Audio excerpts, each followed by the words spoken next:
الغفران لك يا رسول الله ولجميع من اتبع دينك يا حبيب الله خفيفة من لدن آدم إلى يوم القيامة ونخصه خصوصا من إلى حضرة الشيخ مولانا جلد الرومي ثم إلى حضرة dari tumila hadratus Syekh Abdul Qadir Jailani tumila arwahi jami' awliyaika ya Allah min al-qadha wal anjab was sadat wal ahbab wal albab wan najaba wa rukuba wal abdal wal afrad wal awtad wa rijal al-ghaib wa rijal al-ma' wal imamain qutbi hadha az-zaman ya Allah yu'ali darajati fil jannah wa jma'una wa iyyahum yahdina bi hidayatihim wa yahmina bi himayatihim وينفعنا بعلومهم وانوار بركاتهم واسرارهم رضي الله لنا ولهم الفاتحة أعوذ بالله من الشيطان الرجيم بسم الله الرحمن الرحيم الحمد لله رب العالمين الرحمن الرحيم مالك يوم الدين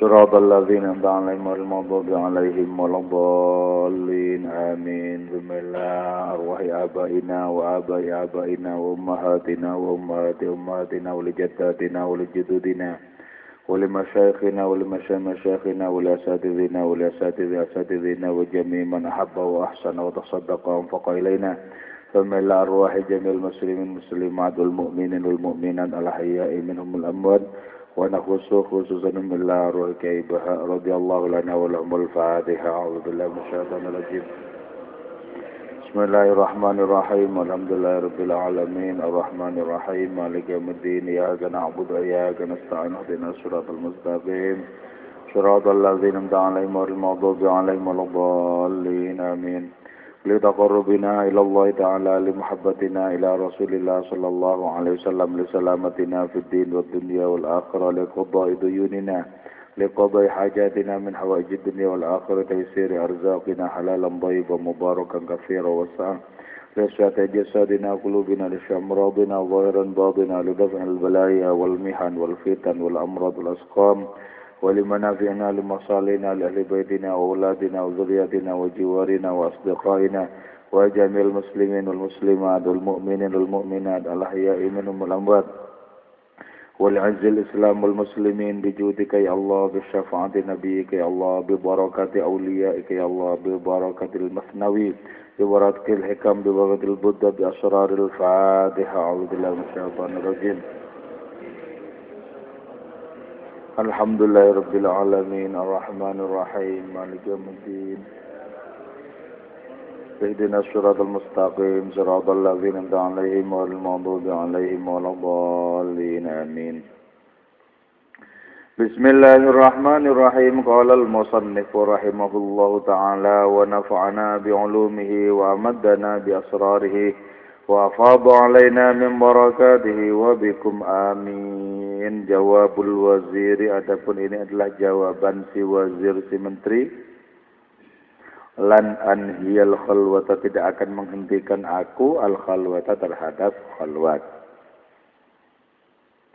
Qala menyatakan itu si wazir uqsuru min hujajikum persingkatlah kalian min hujajikum dari argumen kalian waj'alu dan jadikanlah kalian linasihati bagi nasihatku tariqan kepada jalan ila qulubikum kepada hati-hati kalian wa arwahikum dan ruh-ruh kalian fa in kuntu aminan fa in kuntu maka jika ada aku aminan ialah orang yang dipercaya fal aminu maka adapun orang yang dipercaya la yakunu ialah tidak ada itu al amin muttahaman ialah mendapatkan prasangka atau diprasangkai hatta wa in qultu sehingga walaupun menyatakan aku annas samaa kepada sesungguhnya langit ardun ialah bumi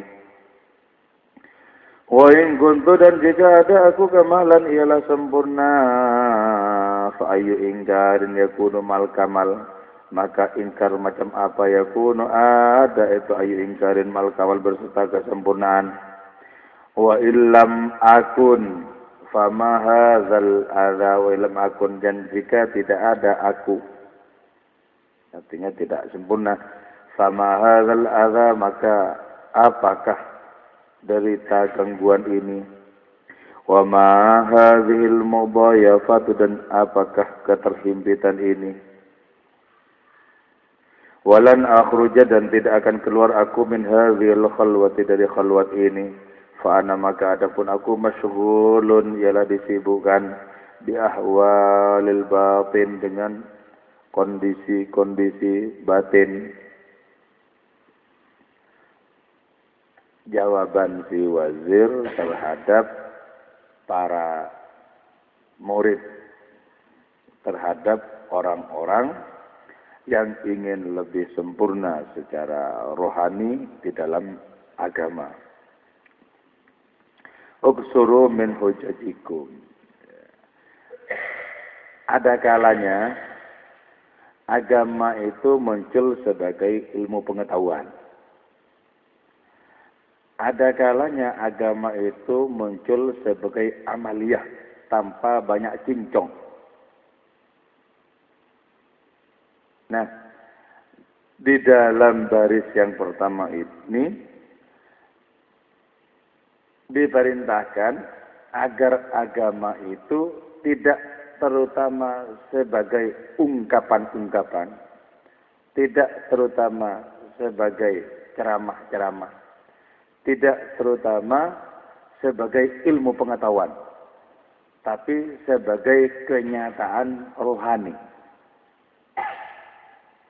Ada orang-orang yang akrab dengan Gusti Allah itu ada. Dan mereka tidak banyak ngomong apa-apa. Jadi kedekatannya dengan Allah Ta'ala itu dirasakan sedemikian nikmat ada di dalam batinnya. Jadi ada model orang-orang seperti itu. Karena itu tidak semua kekasih Allah Ta'ala itu menjelaskan segala sesuatu yang dialami, tidak. Lebih banyak justru tak menjelaskan apa yang dialami. Kenapa? Karena tidak ada perintah secara spesifik dari Allah Ta'ala untuk menjelaskan. Sebagaimana juga betapa banyak para nabi yang tidak mendapatkan perintah untuk menjelaskan kepada kaumnya yang luas. Para nabi yang sekaligus rasul, orang-orang yang mendapatkan perintah untuk menjelaskan kepada kaumnya, untuk membawa kaumnya mendekat kepada Allah Ta'ala. Tapi banyak di antara mereka, di antara para nabi itu tidak mendapatkan perintah untuk hal tersebut. Karena itu nabi-nabi itu berjumlah 124.000. 124.000 nabi yang mendapatkan perintah untuk membawa umat secara luas itu cuman berapa? Tidak ada. Separuhnya, seperempatnya itu tidak ada. Jadi dengan demikian, kalau misalnya dengan ilmu agama yang kita miliki, yang kita jadikan ilmu pengetahuan, yang kita jadikan ungkapan-ungkapan, kok tak mendapatkan kenikmatan rohani, berdekat-dekatan dengan Allah Ta'ala, boleh jadi dengan cara mempermatang rohani di dalam, tanpa harus mengungkapkan ini dan itu, justru menjadi awal dari kenikmatan bersama dengan Allah Ta'ala itu. Jadi, orang-orang yang oleh Allah Ta'ala mendapatkan, diberikan ma'rifat, tapi orang ini tidak berbicara tentang apapun mengenai kedekatannya dengan Allah Ta'ala, orang itu kelihatan diam. Tapi sesungguhnya di dalam hatinya itu bergemuruh rasa rindu kepada Allah Ta'ala, bergemuruh rasa cinta terhadap Allah Ta'ala, bergemuruh cengkerama dengan Allah Ta'ala. Enak. Kalau di dalam batin kita sudah ada gemuruh kesetiaan kepada Allah Ta'ala, gemuruh cinta, gemuruh rindu, gemuruh cengkrama, munajat terhadap Allah Ta'ala dalam setiap keadaan, itu tanda-tandanya adalah bahwa Allah telah berkenan menjadi kawan paling dekatnya orang itu. Ini karena itu kita melakukan internalisasi, kita mencoba memasukkan ilmu agama yang kita pahami, kemudian dirasakan, dinikmati, terus diproses secara batin.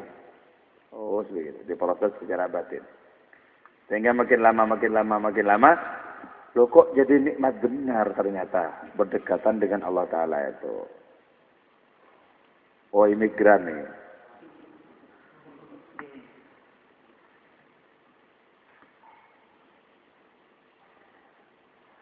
Jadi karena itu, ungkapan-ungkapan, pembicaraan-pembicaraan, kalau itu berdasarkan keinginan nafsu, walaupun pembicaraan itu tentang agama, itu bisa tidak memiliki efek apa-apa.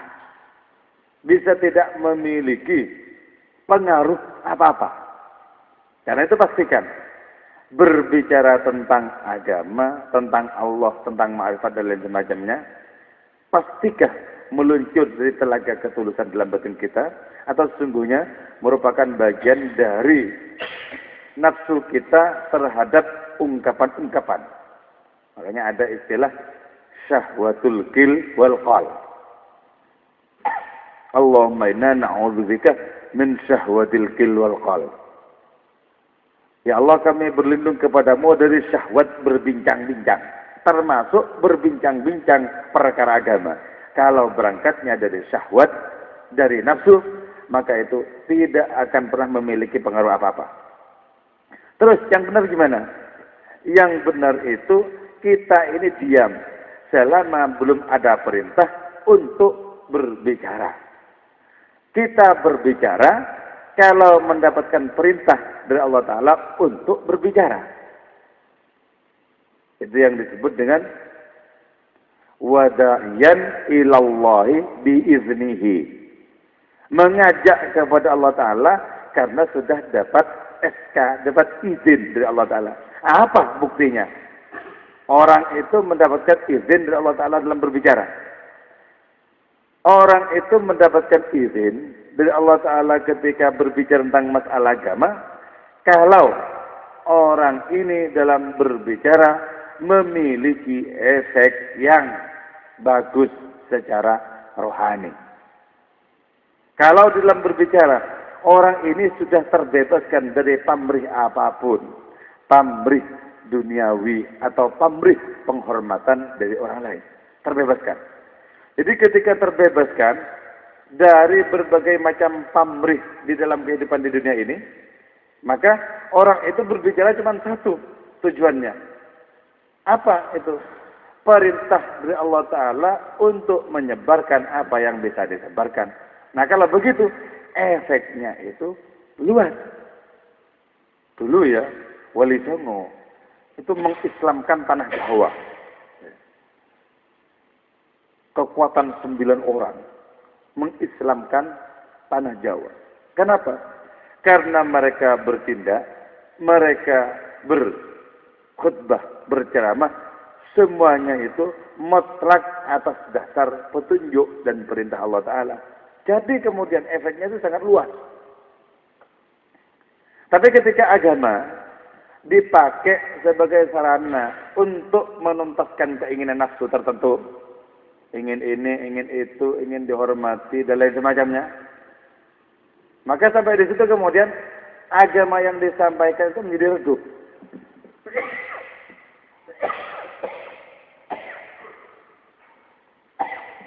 Agama yang disampaikan menjadi redup. Orang-orang tidak mendapatkan efek apa-apa. Tidak melahirkan keinsafan. Tidak. Maka menjadi berbanding terbalik. Dulu sedikit yang berkiprah, Mbah.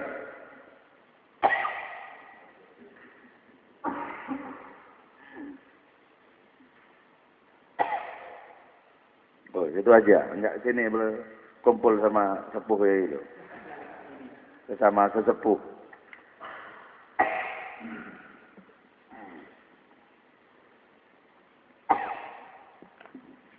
Maka berbanding terbalik.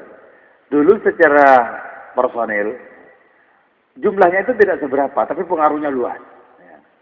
Sekarang, jumlahnya itu banyak, Tapi pengaruhnya kok nyaris tidak ada. Apa yang jadi persoalan itu apa sebenarnya? Yang jadi persoalan itu sudah berbeloknya tujuan, berbeloknya orientasi. Agama dipakai sebagai tunggangan untuk memuaskan keinginan nafsu. Berbalik ya, berbalik. Orang-orang dulu ngajinya kan cuman sulam dan safina. Sulam mutafiq, safinatun najah. Tapi pengaruhnya luas. Manfaatnya kepada masyarakat jelas.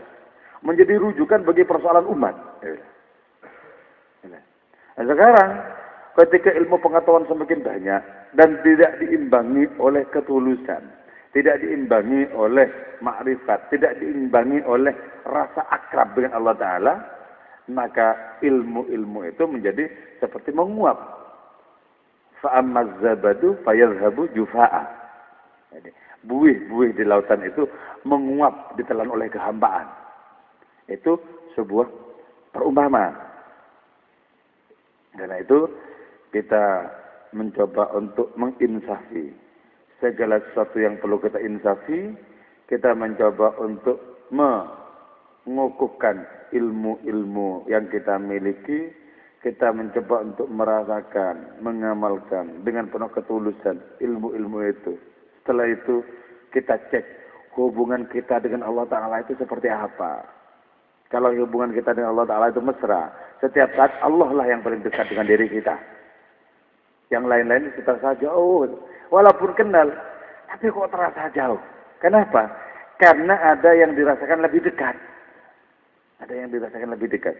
Kalau yang lebih dekat itu sangat kuat, berada dalam hati kita, maka yang lain itu akan menjadi terasa semakin jauh.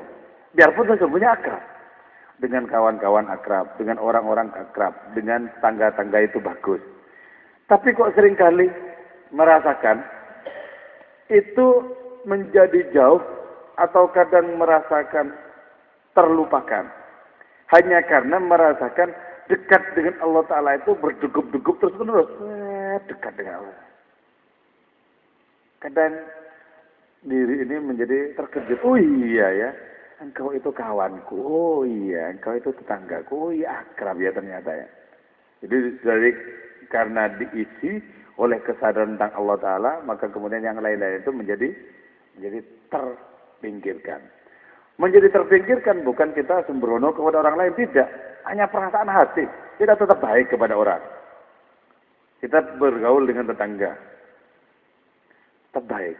Cuma di perasaan hati itu, karena sudah saking seringnya dihuni oleh kehadiran Allah Ta'ala, menjadi terasa jauh.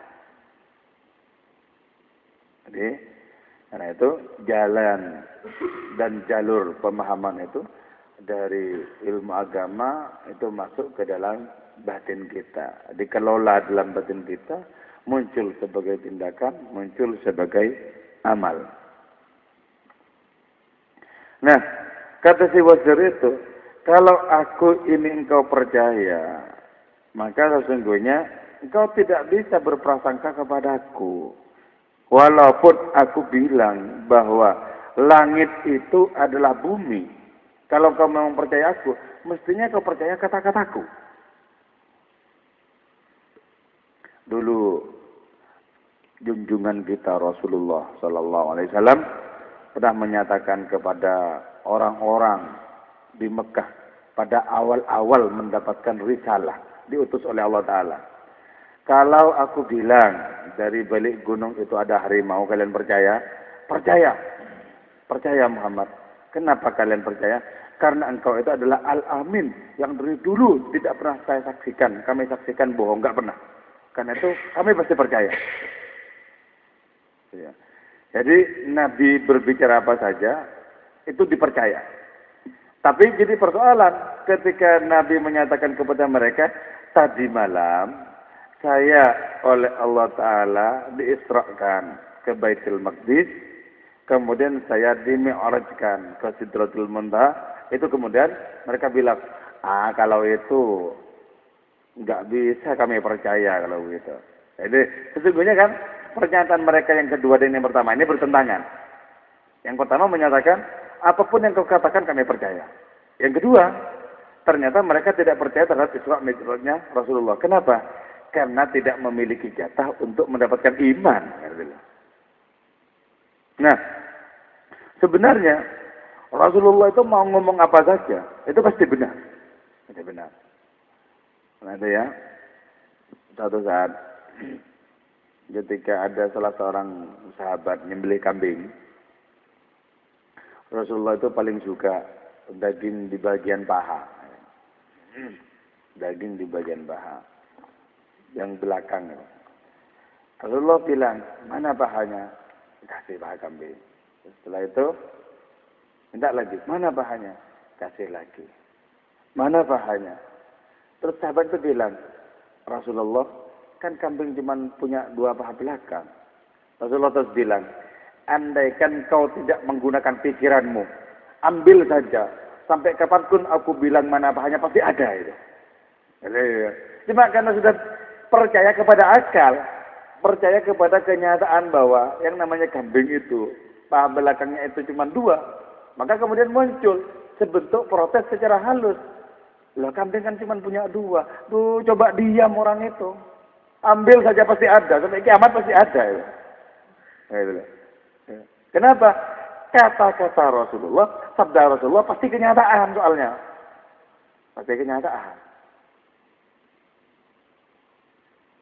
Nah, karena itu kalau kita mendekat kepada orang-orang yang dipercaya oleh Allah Ta'ala, maka kita mendapatkan manfaat sesuai dengan seberapa kebersandaran dan kepercayaan kita kepada orang itu.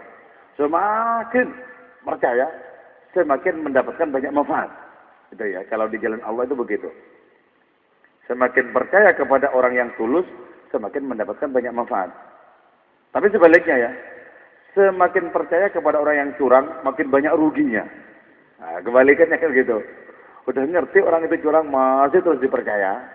Seperti kasus koperasi langit biru itu.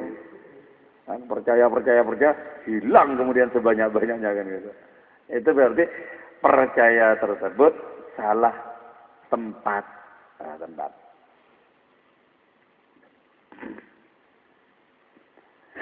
Nah, karena itu kita bisa membayangkan kalau suatu saat misalnya Rasulullah itu bilang, oh langit itu merah, pasti berubah menjadi merah. Ngikuti sabda beliau. Oh, enggak usah Rasulullah ya. Kayak Khalil Bangkalan, Madura itu, yang menjadi rujukan para kiai sepuh di Madura dan di tanah Jawa. Itu seringkali marah-marah kepada pisang gitu ya. Lihat pohon pisang, buahnya masih muda. Pisang ini enggak beres, masa terlalu lama untuk menjadi tua. Maka seketika itu juga menjadi tua, menjadi matang. Ya, dimarahin. Tua, matang kan enak ya.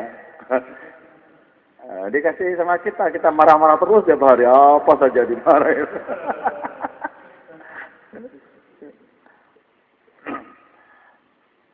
Jadi kata-katanya menjadi kenyataan. Kenapa? Karena sudah diperkenankan, dipercaya oleh Allah Ta'ala. Keseluruhan orang seperti itu sudah di backup oleh Allah Ta'ala. Keseluruhan orang seperti itu sudah digerakkan oleh Allah Ta'ala. Maka apapun yang diungkapkan, jadilah kenyataan. Nah, dulu Sunan Gunung Jati, Syarif Hidayatullah itu, didatangi oleh beberapa orang Cina. Orang Cina itu masih ragu ya. Apa iya dia betul-betul sunan? Apa dia betul-betul seorang kekasih? Datangnya.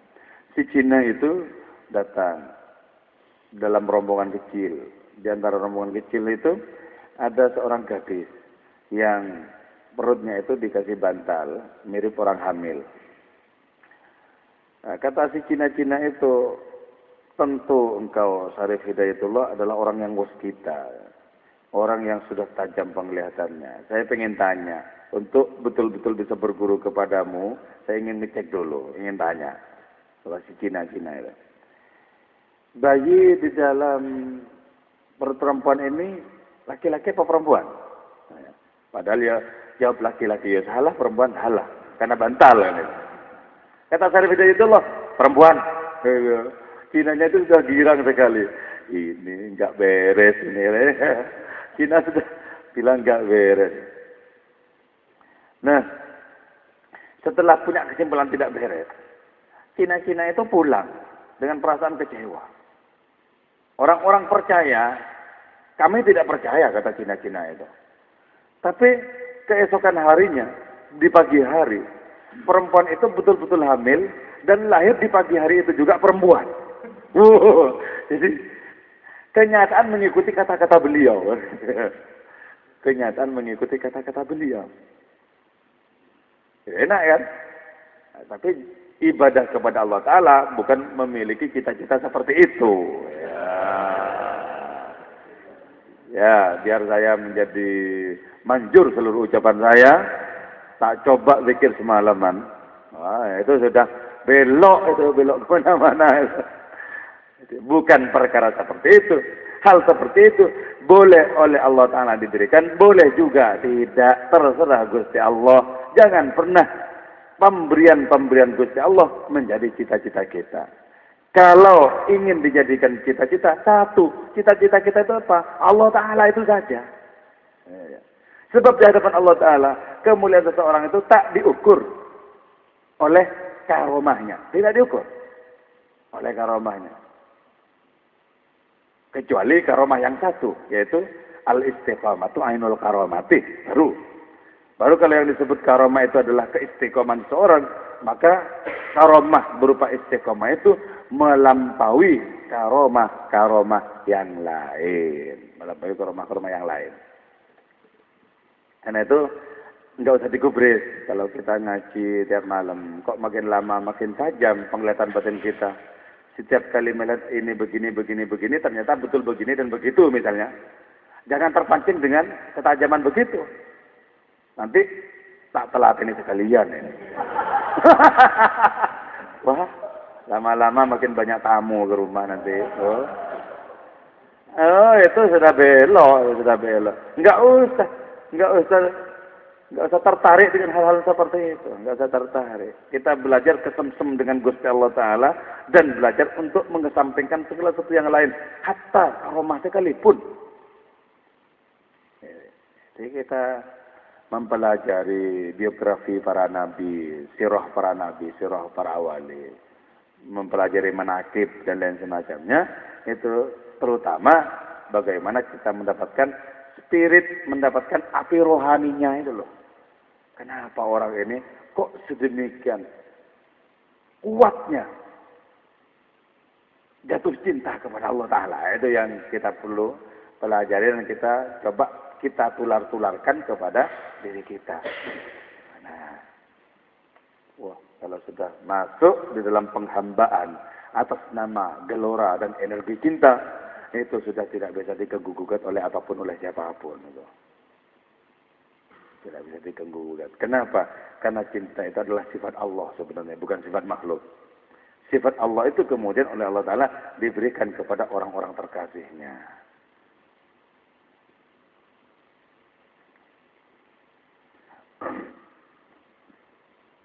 Wa in kuntu kamalan fa ingkarin yakunu ma'al kamal wa illam akun fa ma hadzal adza wa ma hadzal mudayafah. Kata si Wajar itu, kalau aku ini adalah orang sempurna, kenapa engkau mengingkari kesempurnaan?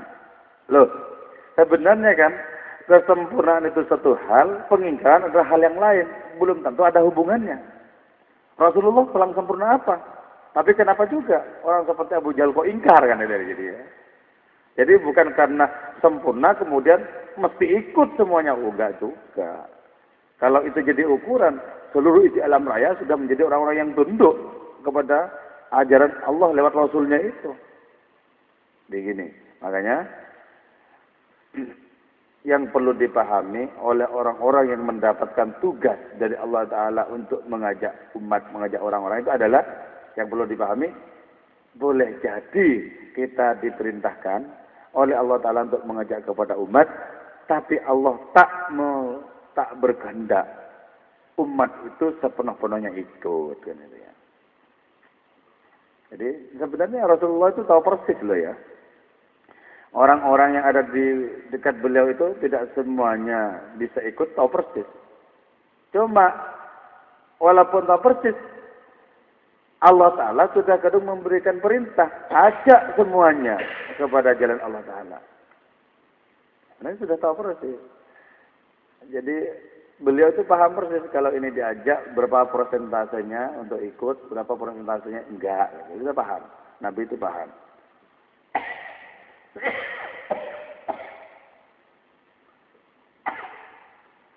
Terus Allah Ta'ala kurang sempurna apa? Atau juga tidak semua orang mengikuti ajarannya. Tidak semua. Begitulah kehendak Allah Ta'ala. Walau sya'allahu la ja'alan nasa ummatan wahidah. Kalau Allah berkehendak, maka seluruh manusia dijadikan satu warna. Semuanya beriman, dia bisa kalau Allah Ta'ala berkehendak. Tapi kenyataannya ya enggak berkehendak. Buktinya banyak sekali macamnya umat. Jadi kita itu, karena itu enggak boleh kita marah-marah. Ya. Marah-marah. Hanya karena orang diajak enggak mau terus marah. Oh, berarti enggak kenal terhadap kehendaknya Gusti Allah. Ya. Sebab tugas kita itu menyampaikan apa yang semestinya disampaikan. Adapun kalau orang itu ikut atau tidak ikut, itu perkara haknya Gusti Allah. Haknya Gusti Allah. Ikut atau tidak ikut terserah Gusti Allah. Karena itu setelah haji wada, Rasulullah itu menyatakan, ya Allah, saksikanlah, sudah saya sampaikan apa yang semestinya saya sampaikan. Artinya apa? Setelah semuanya disampaikan secara sempurna, itu tinggal tugasnya Gusti Allah. Mau memberikan petunjuk atau tidak, itu terserah Gusti Allah. Nabi ngebut sekalipun agar orang-orangnya itu masuk Islam. Kalau Allah Ta'ala tidak menghendaki, ya nggak bisa masuk Islam. Abu Thalib misalnya. Ya nggak bisa. Padahal Nabi itu sudah pengen banget. Kalau pamannya itu masuk Islam. Nah Gusti Allah nggak pengen. Segala sesuatu terserah aku, kata Gusti Allah Ta'ala. Kau mau apa? Kita punya kehendak, Gusti Allah punya kehendak. Yang terjadi pasti kehendaknya Gusti Allah, nggak mungkin kehendak kita. Bagaimana mungkin kehendak makhluk mengalahkan kehendaknya Gusti Allah? Ya nggak bisa. Makanya berdoa kepada Gusti Allah itu jangan bernada menekan atau memaksa. Pokoknya ini, ya Allah, pokoknya itu sangat butuh banget ini. Oh, Gusti Allah mau ditekan, enggak ada Gusti Allah ditekan-tekan. Dan tugas kita itu merengek-rengek kepada Gusti Allah, memperlihatkan kelemahan, kefakiran kita, ada berdayaan di hadapan Allah Ta'ala. Bagaimana mungkin doa-doa itu bersifat menekan? Nggak bisa, wong yang ngajari doa juga Gusti Allah.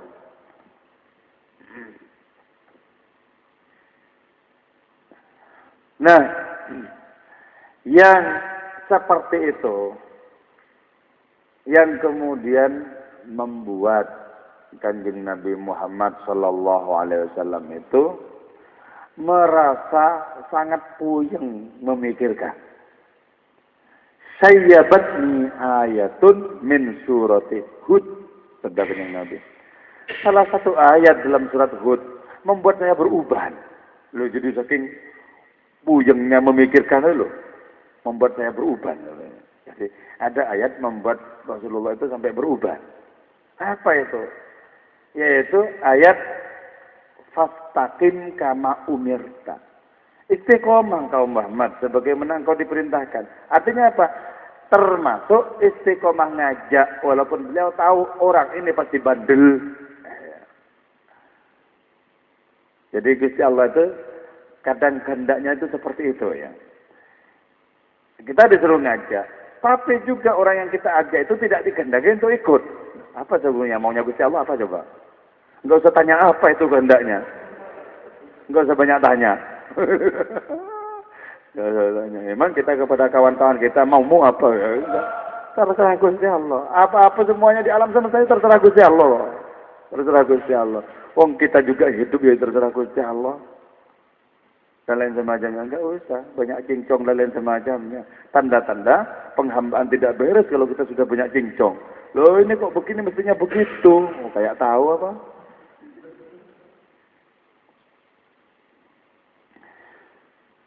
Bismillahirrahmanirrahim. I'tiradul muridin ala khulwatil wazir. Adapun ini adalah penentangan para murid atas khalwatnya si menteri. Qalu jami'an, menyatakan itu mereka muridin jami'an seraya semuanya, ayyuhal wazir, wahai menteri, laisa tidak ada apa suatu nakulu yang menyatakan kami, ingkaron ialah keingkaran, khabarnya laisa. Wala yusabbihu, dan tidak menyerupai qauluna apa kata-kata kami, qaulal aghyar, terhadap kata-kata orang-orang yang lain yang tidak kenal. Fadumu'ul a'yuni jariyatun min firaqika, maka adapun air mata, fadumu'ul a'yuni, maka adapun air mata jariyatun ialah mengalir, min firaqika, lantaran perpisahan denganmu, wal ahatu, adapun keluhan-keluhan, la tafta'u ialah senantiasa, tantaliku meluncur itu ahad, min a'makir ruh, dari kedalaman ruh. Wa tiflu, adapun seorang anak,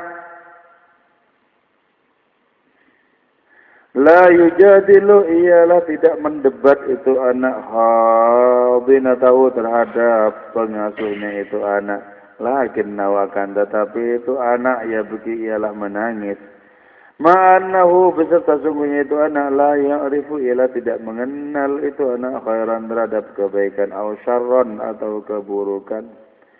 Wa nahnu, adapun kami, kasanji ialah seperti simbal. Simbal itu salah satu jenis dari alat musik. Wa anta, adapun kau, ta'zifu ialah memainkan engkau, alaihi, atas itu simbal, birisyatika, dengan batang kecilmu. Batang kecil mirip pemetik gitar.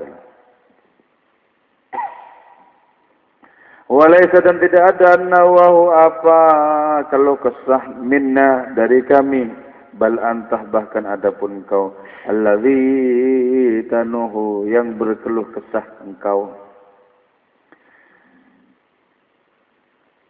Wa nahnu, adapun kami, kan nayilah seperti seruling. Wal anghamu, adapun nyanyian-nyanyian, dakhiluna, di dalam diri kami, minka ialah darimu. Wa nahnu, adapun kami, kal jibali, ialah seperti gunung-gunung. Wa fina yataraddadu minkas sada, wa fina, dan pada diri kami, yataraddadu, menjadi bolak-balik, minka dirimu, as-sada, apa gema.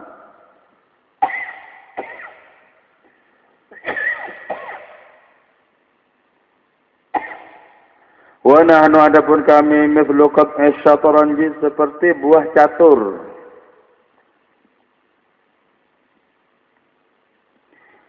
Nubu, diletakkan kami, haitsu nangkilu, manakala pindah kami.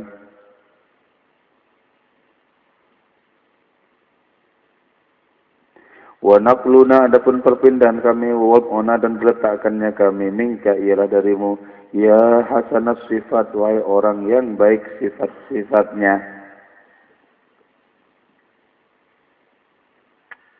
Ya. Tanda-tanda, ya.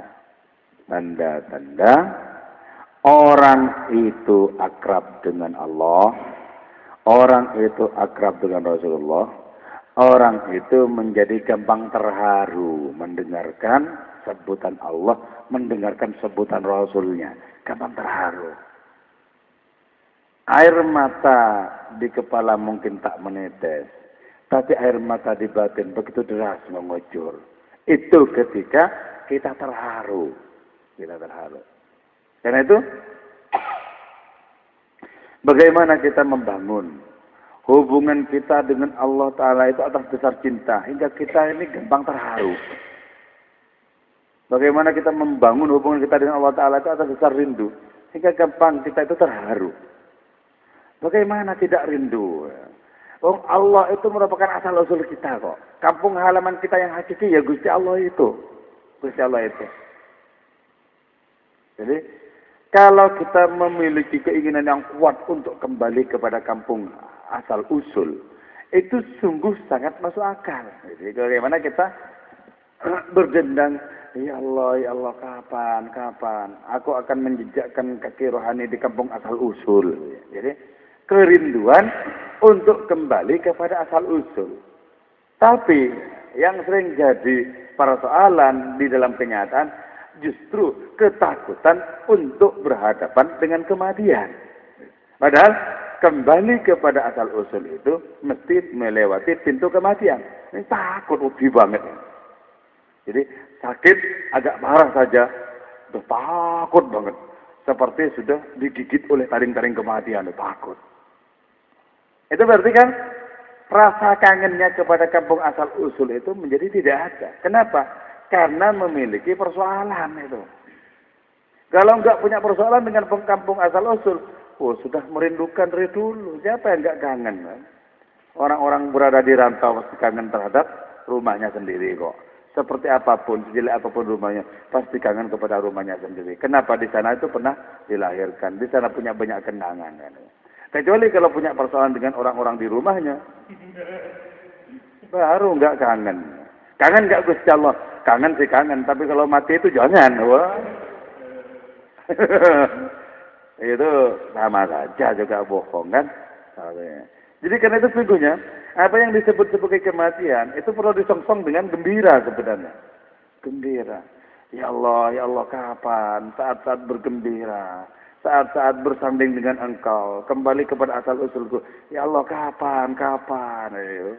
Enak banget. Tapi mau mencari orang begituan itu kalau ada orang begituan pasti gila bener orang. Kalau bisa itu kita mengikuti sebuah ayat kok. Ya wadu ahaduhum law yu'ammaru alfa sanah wa ma huwa bimuzahzihi wallahu. Jadi ya. Kalau orang-orang yang sudah karat hubungannya dengan Gusti Allah, hubungannya dengan Gusti Allah itu enggak bagus.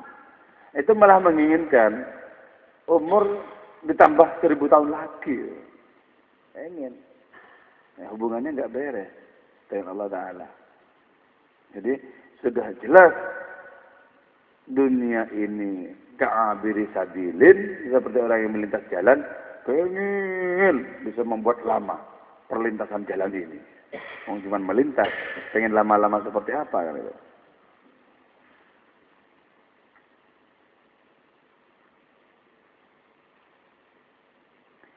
Ya, kita belajar untuk terharu. Kita juga belajar untuk apa? Untuk mendengarkan rintihan rindu dari kedalaman ruh kita sendiri. Jadi periksa baik-baik. Munculkah rasa rindu dari kedalaman telaga roh kita? Anak roh itu merupakan bayang-bayang dari kehadiran Allah Ta'ala.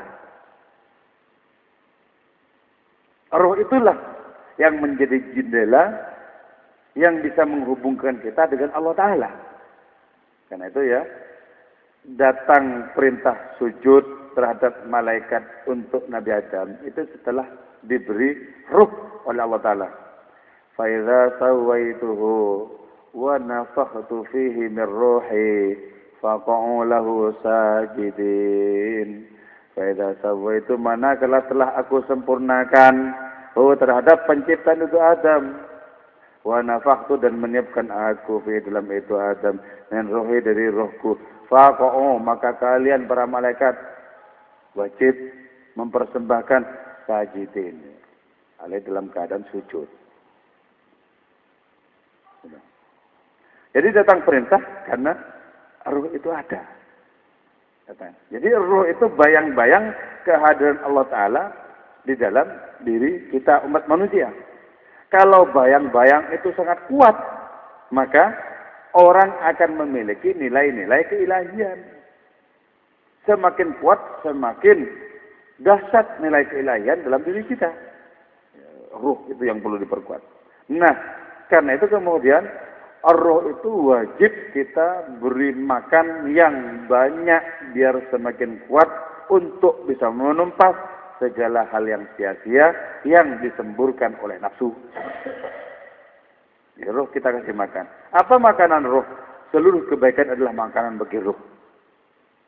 Setiap kebaikan, setiap ketulusan, amal baik yang kita lakukan itu menjadi makanan bagi roh. Nah, kalau itu banyak kita lakukan, ruh kita makin kuat.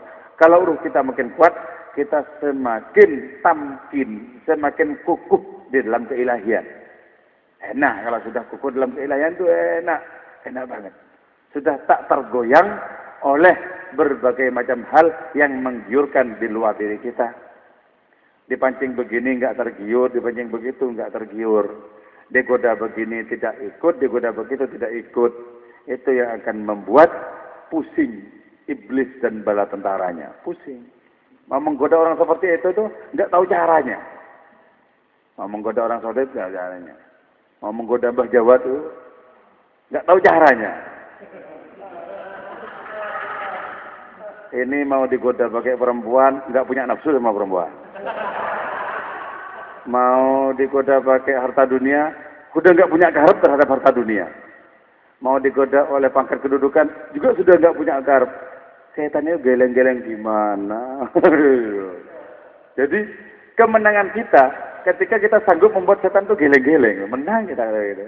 Tapi selama setannya itu, ayo teruskan, terus. Oh, menang berarti setannya. Bikinlah setan itu menggeleng-geleng menghadapi diri kita. Kan, ya. Makanya kalau setan-setan itu mau mendekat musolanya Syekh Abdul Qadir Jailani, mau mendekat musolanya Syekh Abdul Qadir Jailani, itu dalam radius ratusan meter, itu sudah patah setan-setan itu, patah. Belum nyampe musolanya udah patah. Nah, kalau sekarang kan setan-setan masuk ke masjid-masjid. Contohnya apa? Kalau ada orang khutbah, banyak yang ngantuk. Ini enak banget kalau khutbah itu ngantuk, enak banget. Masuk kemana-mana. Kalau mau mendekati musolanya Syekh Abdul Qadir Jailani, radius ratusan meter sudah patah semuanya. Ya. Tidak ada yang berani satu pun bisa masuk, enggak ada. Yang paling ganas pernah datang kepada Syekh Abdul Qadir Jailani dalam bentuk cahaya samburatnya. Terus tertulis lafaz Allah itu loh. Ini yang paling ganas iblis masuk ke Syekh Abdul Qadir Jailani. Terus tertulis lafaz Allah. Kemudian lafaz Allah ini menyatakan begini. Abah tulakal muharramat wahai Abdul Qadir, ku perbolehkan kepadamu segala sesuatu yang haram. Syekh Abdul Qadir tahu ini akal-akalan iblis. Pedangnya diambil, freng.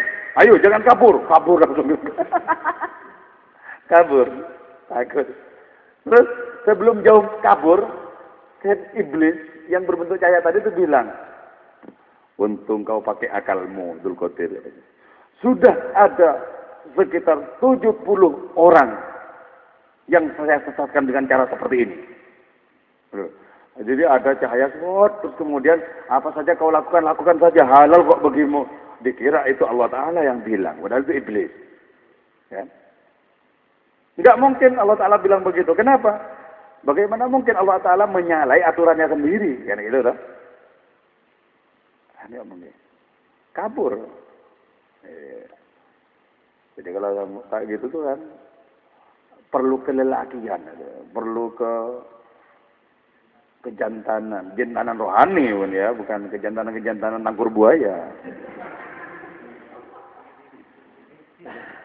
Kejantanan rohani itu maksudnya setan-setannya patah, itu loh. Setan-setannya takluk, setan-setannya giok, itu kan kejantanan rohani. Itu bisa dimiliki oleh siapa saja, termasuk oleh ibu-ibu, oleh kaum perempuan.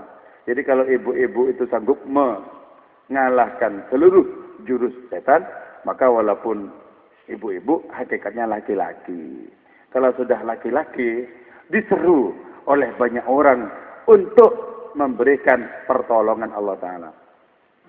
Ibadallah, rijalallah, abidhona li'ajalillah, wa kunu nana lillah, asanahza bifadlillah. Dipanggil ya.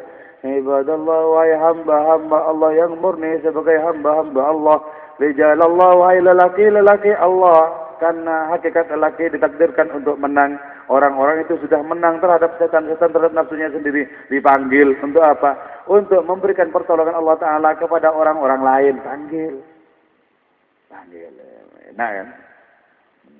Asik. Jadi ketika orang-orang itu memberikan pertolongan, sesungguhnya hakikatnya Allah lah yang memberikan pertolongan lewat pintu orang-orang itu. Orang-orang itu dipakai oleh Allah Ta'ala karena itu menjadi mulia di hadapan Allah Ta'ala.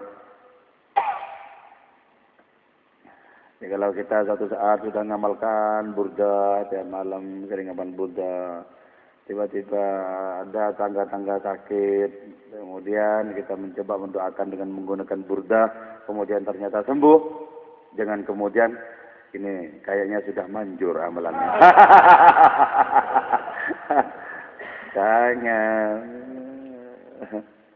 Jangan salah paham, jangan salah penglihatan ya. Ini rupanya sudah manjur. Moga-moga ada orang lain yang punya urusan datang lagi.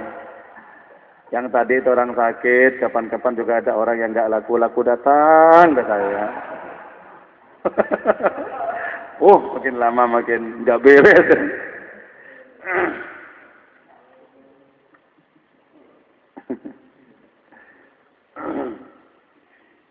Tuh.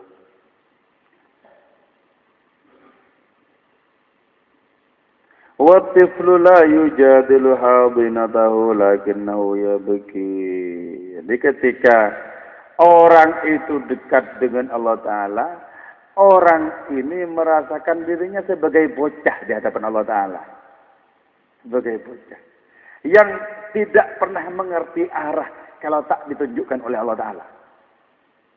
Jadi di hadapan Allah Ta'ala itu merasa sebagai bocah kecil yang tidak memiliki kekuatan, tidak memiliki tenaga untuk melangkah kemanapun, nggak pernah merasa memiliki kekuatan. Maka ketika si bocah ini melangkahkan satu kaki saja di jalan kebaikan, dirasakanlah, ya Allah, ini adalah langkahmu, ini adalah perbuatanmu, dirasakan begitu. Sehingga orang seperti ini tak merasa memiliki satu titik kebaikan pun juga tidak merasa memiliki. Jadi cara rasaannya itu sebagai bocah di hadapan Allah Ta'ala. Jadi tidak bisa apa-apa karena itu ya. Karena merasa sebagai bocah, tidak punya siapa-siapa selain Allah Ta'ala, maka Allah lah yang akan menjadi pengasuhnya. Jadi kalau kita tidak percaya dan tidak bersandar kepada apapun selain Allah Ta'ala, tidak bersandar kepada selain Allah Ta'ala, maka Allah Ta'ala melihat kita itu yatim. Karena kita itu yatim, maka Allah Ta'ala yang akan mengelola dan akan menjaga diri kita. Ya, bukan tanpa sengaja. Kenapa skenario Allah Ta'ala itu menjadikan nabi terakhirnya, yaitu panutan kita Rasulullah SAW itu. Lahir, ayahnya sudah wafat. Terus, beberapa waktu kemudian, ibunya juga wafat. Oleh Allah Ta'ala diskenario, disengaja untuk menjadi yatim piatu. Biar apa? Biar merasakan bahwa sandaran selain Allah Ta'ala itu memang tidak ada. Karena sudah merasa tidak memiliki siapa-siapa, maka kemudian Allah lah yang menjadi pengayomnya. Allah lah yang menjadi penanggungnya. Jadi kita itu begitu. Bagaimana kita, walaupun memiliki orang tua dan lain semacamnya, kita merasakan seluruh kemanfaatan datangnya dari Allah Ta'ala. Jadi kita itu merasa tidak bisa apa-apa. Nah, ketika perasaan kita kuat seperti itu, Allah yang nanti akan menjadi pelindung kita. Karena itu, terhadap orang seperti itu, Allah Ta'ala berfirman di dalam hadis qudsinya. Katanya, hambaku yang mutlak bersandar kepadaku, tidak usah engkau cemaskan kemana dia akan melangkah. Sebab pelindungnya sangat kuat, yaitu aku sendiri. Dia datang dariku dan bersamaku. Dia tak dilahirkan oleh langit, tak pula dilahirkan oleh bumi. Jadi, sudah merasakan apapun yang lain itu tidak bisa apa-apa kalau tanpa kehendak Allah Ta'ala, maka mutlak orang seperti ini diambil alih oleh Allah Ta'ala. Karena merasa tak punya siapa-siapa selain Allah Ta'ala. Nah, karena Nabi oleh Allah Ta'ala dibikin yatim, seperti itu, maka juga Nabi mendapatkan perintah untuk ngopeni anak-anak yatim. Apa maksudnya ngopeni anak yatim itu? Menjadi wakil Allah Ta'ala bagi siapa saja yang tak memiliki perlindungan. Karena itu ya Nabi itu hebatnya itu apa? Ya aunal gharib. Nabi itu adalah suatu pertolongan bagi orang-orang yang asing. Kalau umat manusia yang lain, kita misalnya ya, itu kadang curiga oleh orang-orang yang baru. Orang ini mau apa sebenarnya? Ya. Kita cari-cari dulu gimana. Kalau Nabi langsung menjadi pertolongan terhadap orang asing. Jadi ada orang asing di hadapan Nabi tidak pernah merasa terasing, merasa memiliki pengayom. Merasa memiliki pengayom. Jadi hebatnya Nabi itu begitu. Kenapa bisa begitu? Itu kulaannya dari Gusti Allah. Ya Nabi kulaan akhlak dari Gusti Allah itu. Bisa begitu. Allah itu kan sahibu kulli farid. Gusti Allah itu kan. Allah Ta'ala itu kawan bagi setiap orang yang merasa sendiri. Jadi kalau kita merasa sendiri, hakikatnya karena tidak ada siapa-siapa bisa membuat kita ini tercukupi, tidak ada siapa-siapa bisa menolong kita secara hakikat, misalnya, maka karena kita merasa sendiri, Allah yang turun tangan menjadi kawan kita. Sebab Allah Ta'ala itu sahibu kulli farid, muyassiru kulli asir, itu Allah Ta'ala. Jadi kawan. Jadi kalau kita melangkah kemana-mana tidak bisa menemukan sandaran siapa-siapa, Allah Ta'ala yang turun tangan untuk menjadikan dirinya sebagai sandaran kita. Enak kalau seperti itu.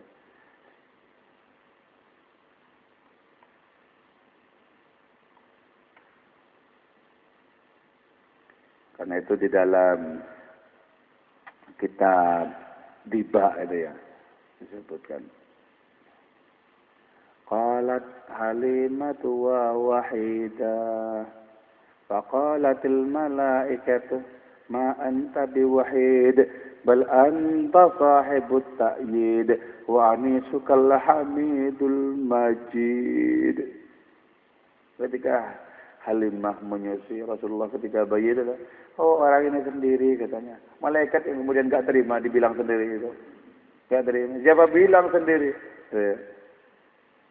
Ma anta biwahid, kau tidak sendiri kanjeng Nabi. Sabra malaikat itu. Bal anta sahibut ta'yid, engkau yang akan mengukuhkan kehidupan ini. Wa anisukal hamidul majid, dan kawanmu itu adalah al-hamidul majid, Allah yang maha terpuji, Allah yang maha mulia. Siapa bilang engkau sendiri? Yang enggak terima malaikat ya. Sebenarnya kan orang seperti Halimatus Sa'diyah itu kan melihat dengan mata lahiriahnya kan. Oh orang ini yatim, orang ini sendiri, orang enggak punya siapa-siapa. Oh Gusti Allah yang enggak terima kalau gitu. Jadi kalau kita merasa tidak punya siapa-siapa, kemudian orang lain mengatakan, oh kasihan, oh Gusti Allah enggak terima, enggak usah kasihan, itu aku yang nanggung gitu. Nah, kan enak ya. Kalau sudah dijamin Gusti Allah Ta'ala, enggak usah kasihan, aku yang nanggung. Beres. Dan itu ya. Suatu saat ketika Rasulullah mau ngimami salat Idul Fitri itu ya. Sahabat-sahabat bertakbir di masjid. Allahu Akbar, Allahu Akbar. Rasulullah datangnya agak akhir sebagai imam. Akhir. Terus ketika sampai di dekatnya masjid itu, Rasulullah enggak langsung masuk masjid. Kan di sebelah masjid ada seorang anak perempuan yang menangis. Nangis, anak perempuan menangis. Si perempuan ini menangis. Rasulullah enggak langsung masuk masjid, enggak ngimami sholat. Langsung mendekat kepada si anak perempuan yang nangis itu. Rasulullah tanya, ya binta aina abuk. Wahai anak, bapakmu itu kemana? Katanya. Hari raya begini orang-orang berbahagia, orang-orang bergembira. Kau nangis di sini, bapakmu kemana? Jawab si anak kecil itu, Abi qad mata, bapakku sudah mati Rasul. Terus tanya Kanjeng Nabi, aina ummuk? Ibumu mana? Terus jawab, ummi qad matat, ibuku juga sudah mati. Terus Rasulullah itu dawuh gini, ingat-ingat ya nak, ingat-ingat sejak sekarang ini, aku ini bapakmu, aku ini ibumu.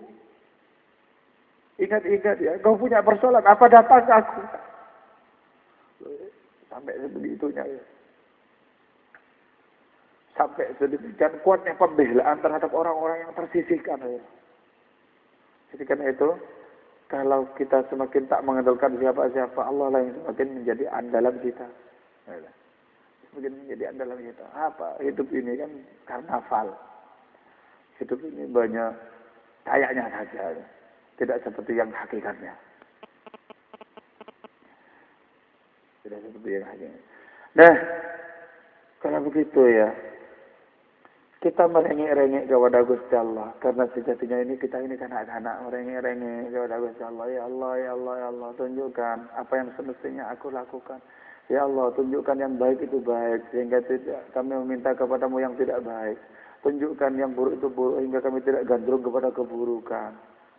Jadi kan doa itu, arinal haqqa haqqa, warzuqna tibaa, wa anil batila batilan, warzuqna jitinaba, itu begitu maksudnya. Biar tidak salah kita menganggap penting, jangan-jangan Allah Ta'ala bilang enggak penting itu. Itu kan mainan, masa kau minta mainan?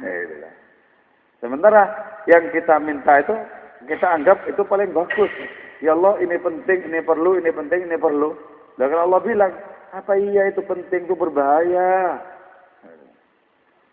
Jadi kita mohon kepada Allah Ta'ala, bagaimana kita dianugerahi keserasian dengan Allah Ta'ala. Kita sebagai bocah-bocah kecil, kita merengek-rengek kepada Allah Ta'ala, mengadukan berbagai macam persoalan kita kepada Allah Ta'ala.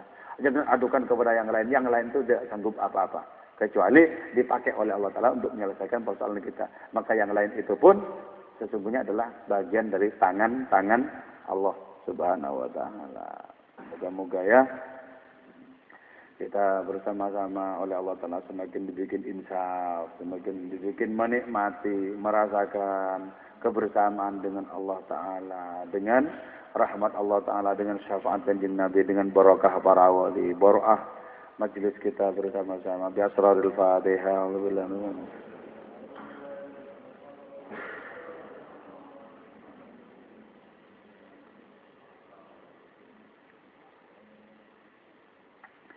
Maulaya salli wa sallim daiman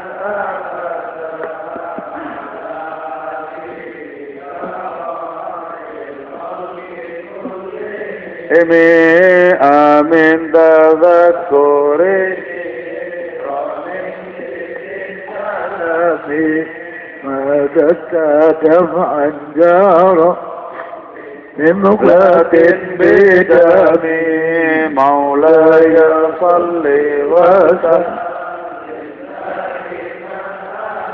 وداع على حبيبك غير الخلق كلهم أم هبت الريح من تلقائك عظيمة وأومض البرق في ظلماء من إضام مولاي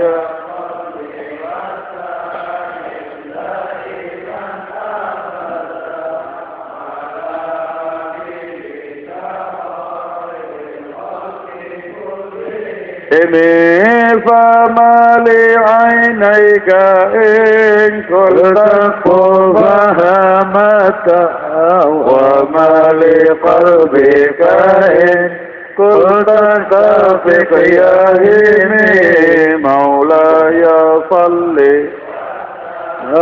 إن دائما أبدا على حبيبك خير الخلق إني أيسب أن الحب منكتم ما بين منسجم منه ومضطرم مولاي صل وسلم دائما أبدا على حبيبك خير الخلق كلهم لولا ولا طريق دمعا على طلال ولا ربط لذكر البني والعالمين مولاي صل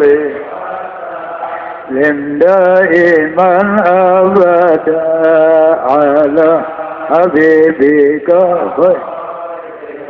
في كل من فكيف تنكر ربما بعدما شهدت به عليك عدول الدمع وسقمي مولاي صل وسلم دائما أبدا على حبيبك الخلق كلهم وأثبت الوجد خطي عذرات وظنان مثل البار على خديك والعنان مولاي صل وسلم دائما أبدا على حبيبك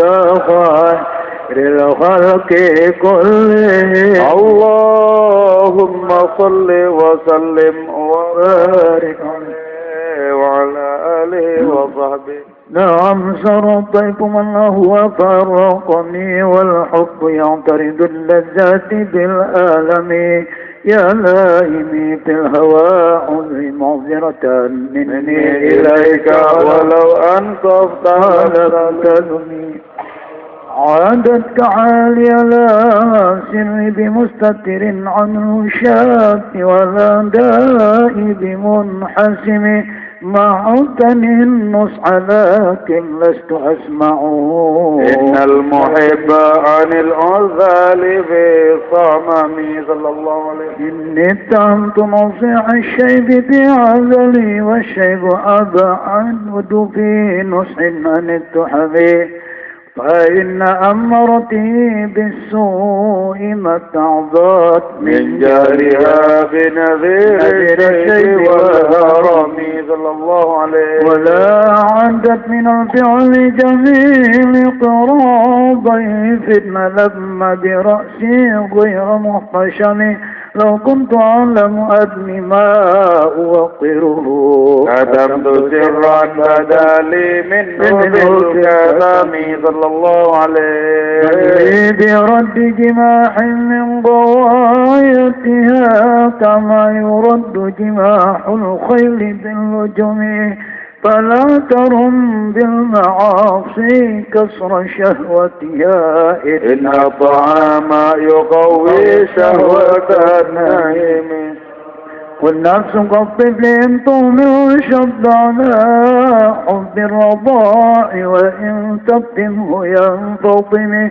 فاصرف هواها وحاذر أن توليه إن الهوى ما تولى يسمي أو يظلم وراعها وهي في الأعمال سيمة إن هي استحلت المرعى فلا تسمي كم حسنت لذة بالمرء قاتلة من حيث لم يدري أن السم في الدم صلى الله عليه وسلم واخشى الدسائس من جوع ومن شبع فرب مخمصة شر من التخم واستفرغ الدمع من عين قد امتلأت من المحارم والدمع الندم صلى الله عليه وخالف النفس والشيطان عصيهما وإنهما محظوكا مصحف التهم ولا تطع منهما خصما ولا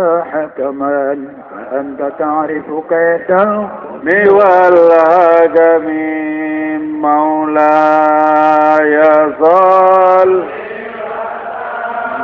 عليه يا رسول لم دائما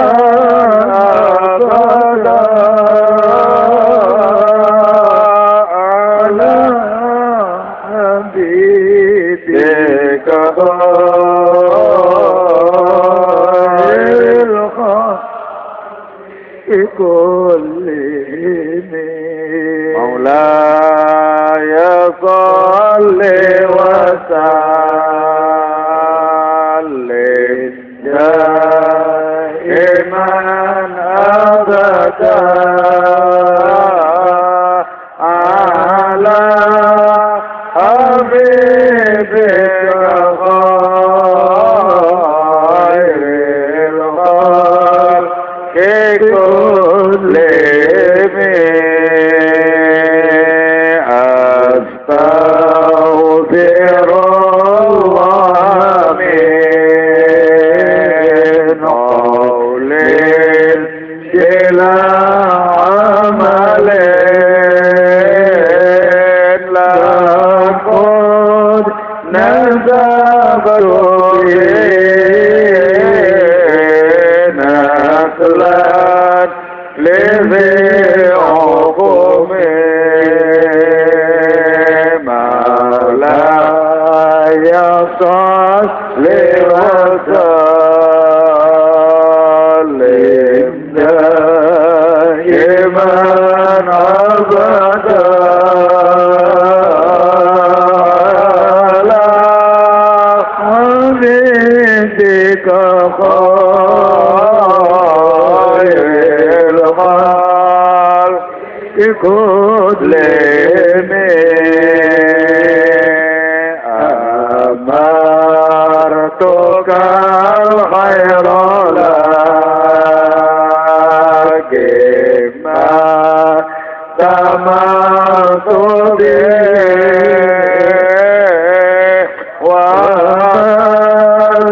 واستقمت فما قولي لك استقم مولاي صل وسلم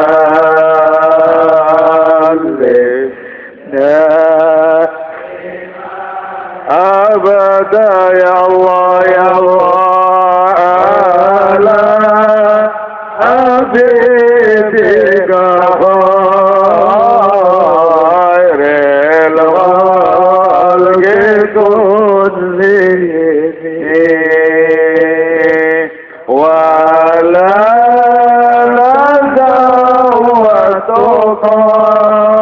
قبل الموت نافلة ولم أصلي سوى فرض ولم أصم مولاي صل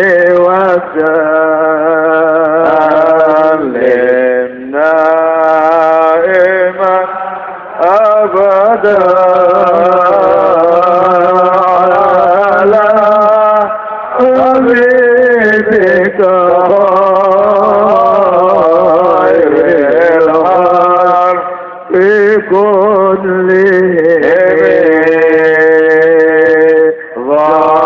ظلمت سنة من آية ظلم إلى أن اشتكى القدم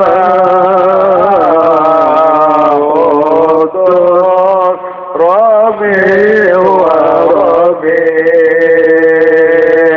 مولاي صل وسلم دائما أبدا يا الله يا الله على حبيبك خير الخلق كلهم وشد منك غريب أعزاء وقوى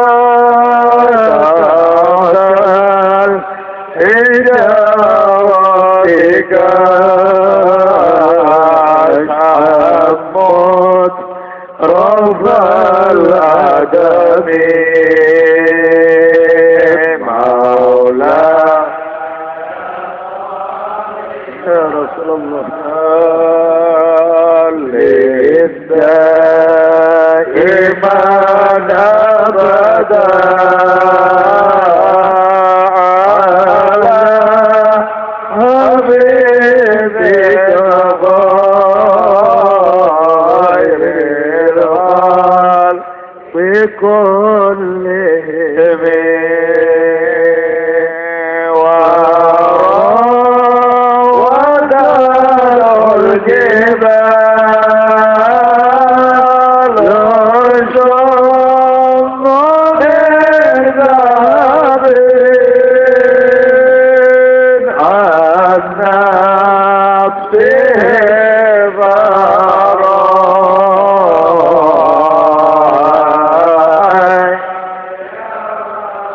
شممي مولاي يا الله دائما أبدا على حبيبك خير الخلق كلهم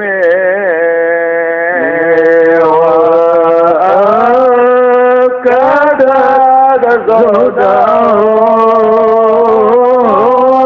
بها ضرورة إن ضرورة لا تعدو على العظم مولاي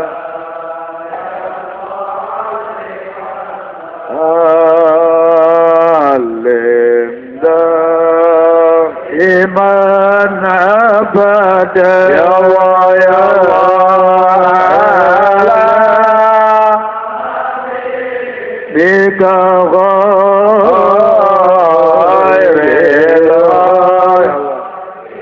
كل اللهم صل وسلم وبارك.